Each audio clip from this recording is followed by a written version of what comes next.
Labą dieną. Aš esu Zbignevas, dirbu Everveste ekspedicijos skyriuje.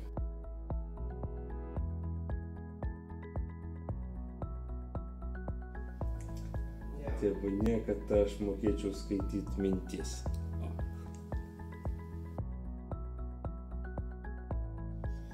Šiuo metu dažniau pas mane yra multikai, kraskuvki. Lenkiškai tai yra filmukai.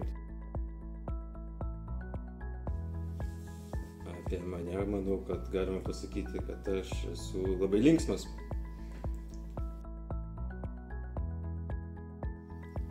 Katės ir šunys. Šunys ir katės. Mano darbo pusė geriausia, kada aš dirbu. Tada yra mano geriausia darbo pusė. Volейbolas.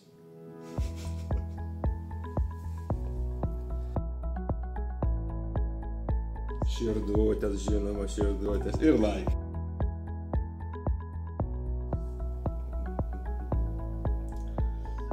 Kino teatras.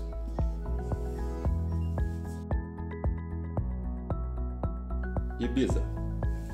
Aišku, čia buvo ne darbo tikslas, bet su draugais iš darbo. Mes buvome Ibizoj ir buvo labai smagu.